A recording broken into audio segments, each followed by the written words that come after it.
Salut tout le monde, bienvenue sur Jinkunga Tutoriel. Nous allons faire une petite formation rapidement et l'illustration de l'élément que nous allons traiter, c'est ce que vous êtes en train de voir devant l'écran. Alors ce que nous allons voir donc calcul et dimensionnement d'une paroi moulée pour bâtiment avec des sous-sols dans CipiCAD. Voilà, donc c'est ce que je vais vous montrer. Vous allez comprendre comment calculer et dimensionner donc une paroi moulée donc sur CipiCAD. Mais l'illustration du projet que nous allons faire, c'est donc ce projet-ci. Voilà. Alors, et sans plus tarder, je peux soit commencer tout au début, comme on a souvent l'habitude de faire. Alors, suivez-moi très bien. Vous allez voir que c'est vraiment simple la manière dont nous allons procéder. Voilà. Avant ça, et qu'est-ce qu'il faut d'abord retenir? Alors, une paroi moulée, c'est quoi? Alors, déjà, ce qu'il faut savoir, une paroi moulée est donc est un mur juste en béton armé, coulé dans le sol. Regardez comme l'élément que vous êtes en train de voir ici. Donc, c'est un mur coulé dans le sol. Bien sûr, c'est en béton armé. Voilà. Mais le principe est de creuser une tranchée, voilà, constamment, tenir pleine debout durant l'excavation. Puis découler donc du béton dedans. Donc, c'est-à-dire quoi? Vous allez faire tout simplement des excavations à gauche, tout comme à droite. Et à l'intérieur, vous allez couler donc le béton à l'intérieur, tout en mettant aussi donc les armatures. Voilà, c'est beaucoup plus réalisé dans des zones un peu très compliquées, des zones accidentées, mais aussi là où vous avez peut-être des talis, vraiment donc de grande importance. C'est là où vous avez la possibilité donc de réaliser une paroi moulée. Voilà. Alors déjà, ce qu'il faut comprendre aussi, et surtout beaucoup plus à ce qui concerne l'excavation. Donc la première tâche est donc la réalisation justement au sol de deux petits moulins. Donc c'est-à-dire que vous avez la possibilité d'achever les deux parois au même moment. C'est-à-dire vous placez première paroi par exemple à gauche ici, deuxième paroi de l'autre côté, et puis vous commencez maintenant donc à faire l'excavation d'une manière donc uniforme. Voilà. Donc c'est un peu ça. Alors maintenant je vais vous montrer comment est-ce qu'on peut calculer mais aussi dimensionner donc cette paroi. Alors retenez que par rapport au projet que nous allons faire ici, et notre paroi moulée donc est constituée justement, c'est pour les bâtiments avec des sous-sols. Regardez donc, vous avez premier sol ainsi que deuxième sol. Premier sol ici c'est composé à peu près de roches. Deuxième sol c'est composé tout simplement un peu d'argile ainsi que des sables mouvants. Alors sans plus tarder, je vais reprendre l'opération. Je ferme d'abord. Voilà, je vais fermer aussi ça. Voilà. Alors là, je suis devant CipiCAD. Alors, qu'est-ce que je fais? Premièrement, je vais commencer vraiment tout au début. Alors, je viens d'abord sur écran des soutènements. Voilà. Je viens d'abord sur écran des soutènements. Je clique là-dessus. Je vais patienter. Voilà. Regardez ce que je viens d'obtenir déjà là-dessus. Alors, maintenant, je peux accepter. J'accepte. Je viens, je prends fichier, nouveau projet. À ce niveau ici, je peux mettre que les noms.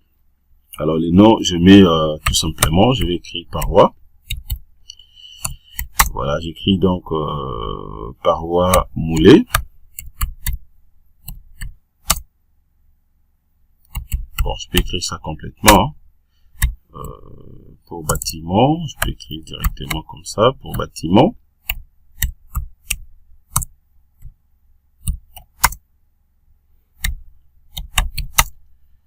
Avec des sous-sols. Voilà. Paroi moulée pour bâtiment avec des sous-sols. Bon, la description ici, je mets Jinkunga Tutoriel comme d'habitude. Je cherche un peu les points. Voilà.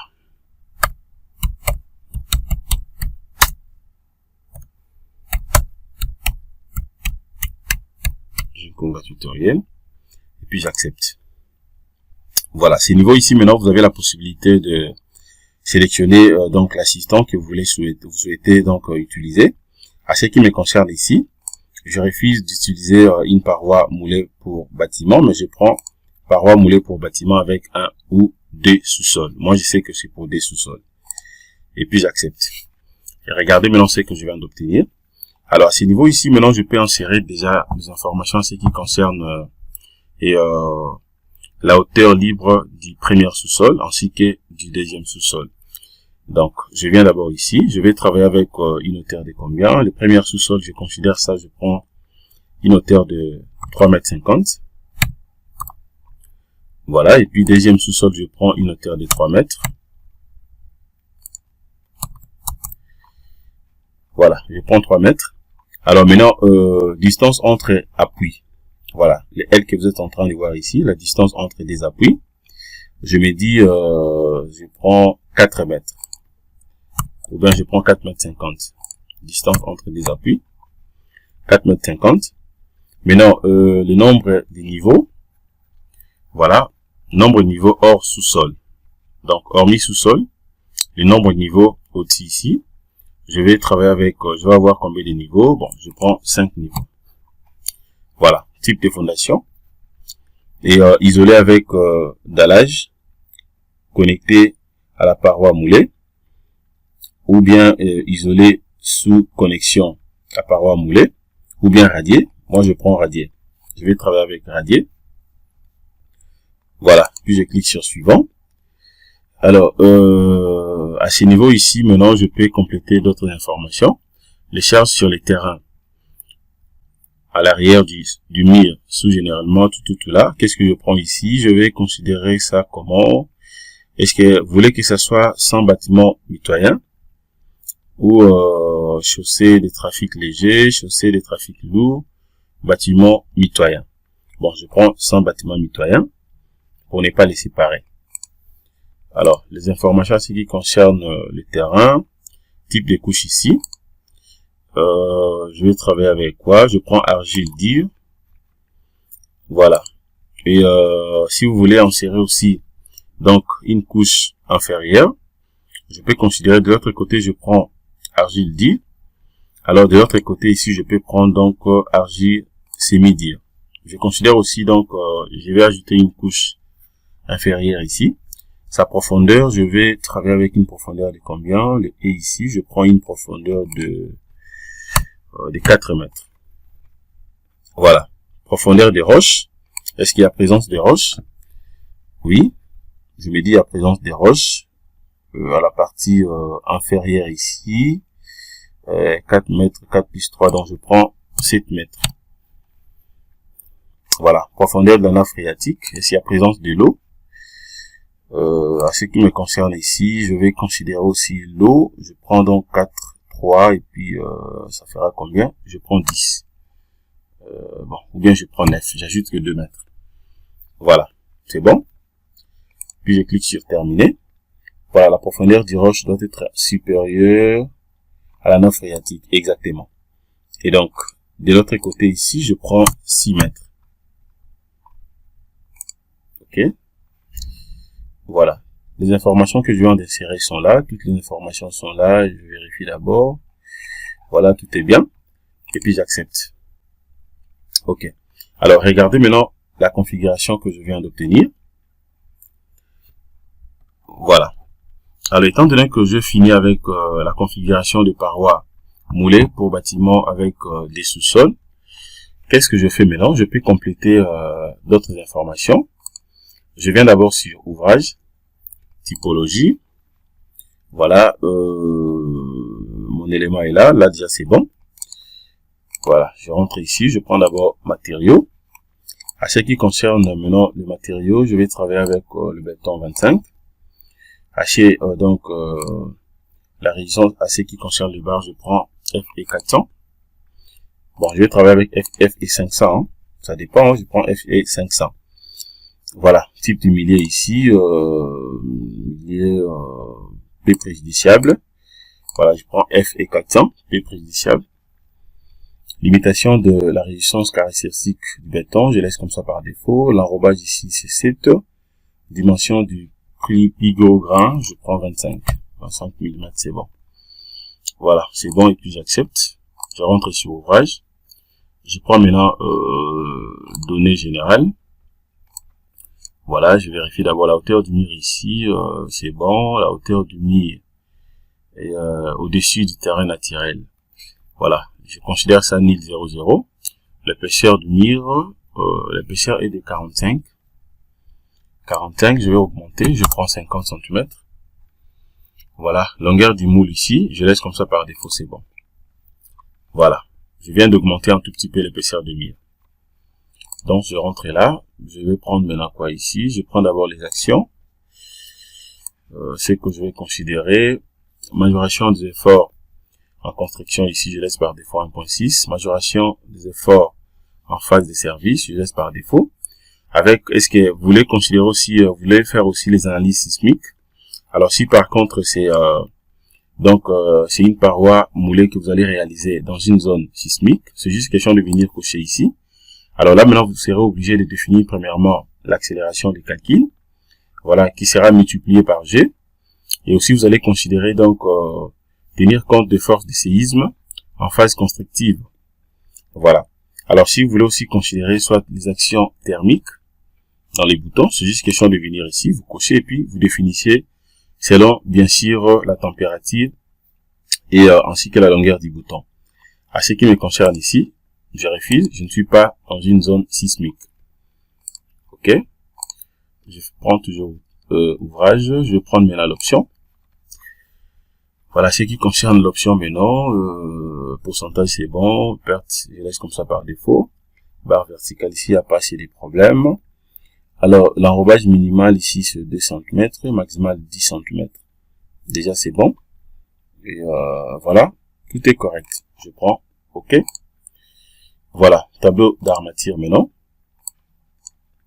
Tableau d'armature ici, si vous voulez soit modifier, c'est juste question de venir soit cliquer à côté ici, et puis vous insérez donc le diamètre que vous voulez.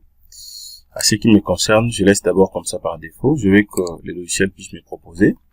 Et puis moi, je pourrais modifier si c'est nécessaire. Ok.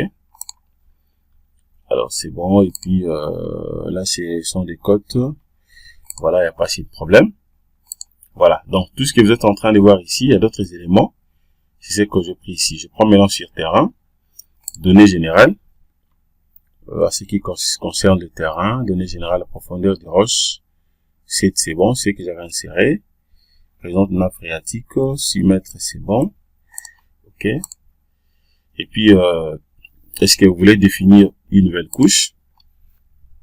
Si vous voulez définir, on peut le faire ici. Voilà, étant donné que je l'avais déjà défini, je n'en ai plus besoin, donc je ferme. Et puis, si vous voulez effacer, copier, ainsi que tout ce qu'on veut là. Alors, élément d'appui. Voilà, je vérifie d'abord l'élément d'appui ici. À ce qui concerne notre excavation initiale ici, moins 3.40. Les cotes ici, l'espacement 2.5. Bon, je peux augmenter, même je prends 3. Je prends 3, c'est bon. Ok. Après, maintenant, qu'est-ce que je peux faire aussi? Je vérifie d'abord l'élément d'appui déjà ici, il n'y avait pas de problème. Et puis là c'est bon, je vérifie d'abord nouvel ancrage ici. Voilà, tout est bien. Alors au niveau de la phase maintenant, je vais voir d'abord la description. La description, profondeur d'excavation, c'est que j'avais opté pour 3,40 m. Il n'y a pas assez de problèmes. Voilà. Il n'y a pas assez de problèmes là-dessus. Et puis, c'est bon. Voilà, c'est bon. Alors, maintenant, je viens d'abord au niveau de nouvelles charges arrière. Je vérifie d'abord. Est-ce que vous voulez, je peux définir quel type de charge? Je considère ça comme une charge uniforme déjà. C'est bon. Voilà. Et puis, je clique sur accepter. À ce niveau, maintenant, je vais définir tout simplement dans sa valeur. Je prends une valeur de combien? Je prends donc 15 kN par mètre carré. Voilà, et puis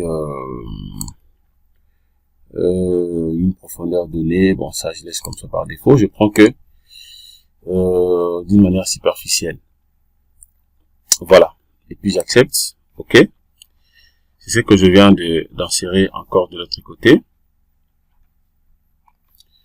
Et puis maintenant, qu'est-ce que je peux encore ajouter ici? Je vérifie d'abord au niveau de l'ancrement de charge horizontale ici, c'est combien? L'ancrement des charges ici, je peux considérer combien ici. Bon, suivant la direction horizontale, je prends une valeur de 5. Verticale, je prends une valeur de...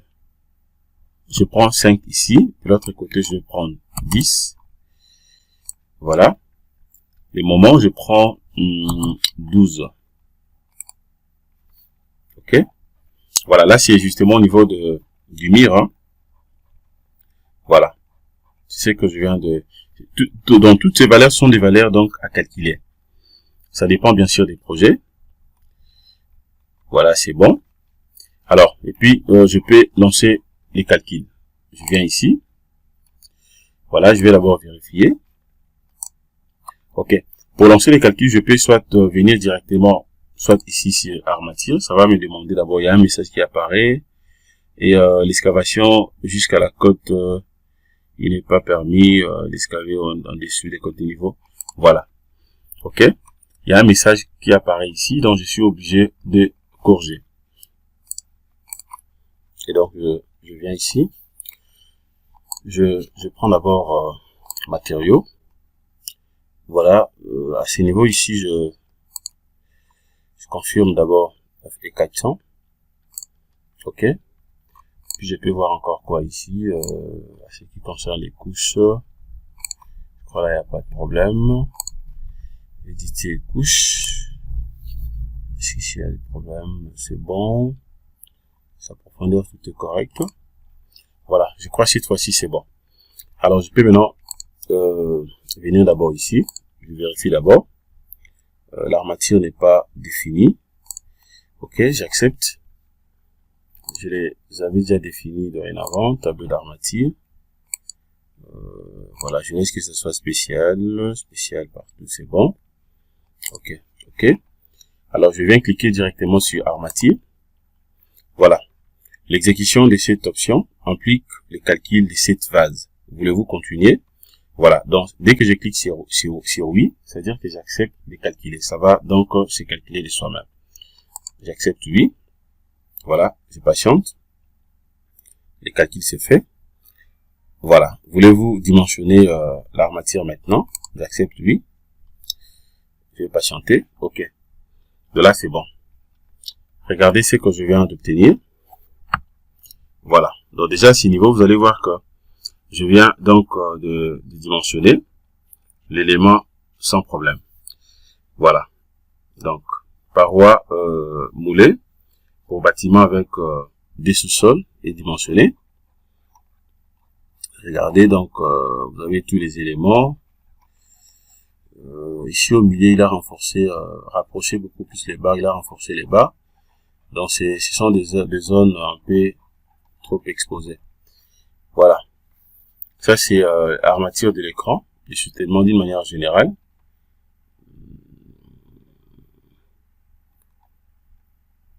Attendez, je vérifie d'abord.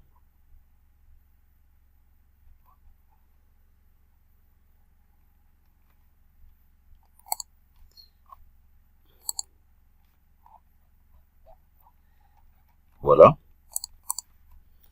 Je vais prendre maintenant l'élévation de l'avant. Section du profil. Ça, c'est sa section. Vous avez donc le bas. Vous pouvez modifier si vous voulez. Vous l'ajustez comme vous voulez aussi. L'arrière. Section transversale.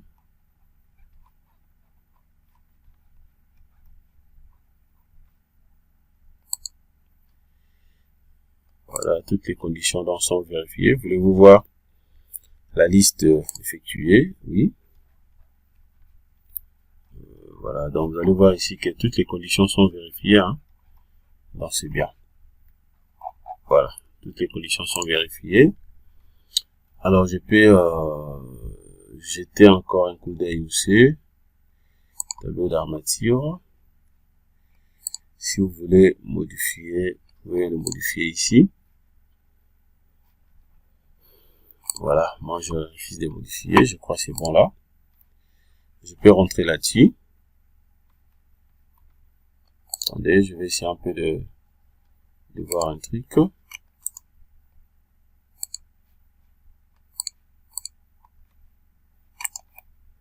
Là c'est bon. Je vérifie d'abord quelque chose ici. Au niveau des données. Je vais essayer un peu d'augmenter un tout petit peu la hauteur de lui. Pour voir ce que ça va me donner. Géométrie, la hauteur, et puis son épaisseur, je prends les 50. Ok, je vais voir maintenant. Ok, voilà, c'est bon.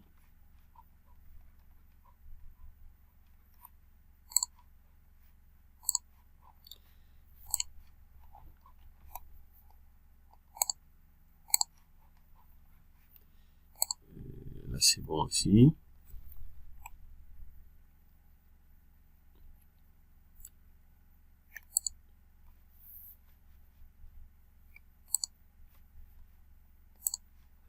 Voilà. Donc, je crois que nous sommes arrivés à la fin. Donc, voilà comment vous pouvez donc calculer, ainsi que dimensionner une paroi moulée pour bâtiment avec des sous-sols. Voilà. Merci de votre disponibilité. Passez une excellente soirée. Au revoir.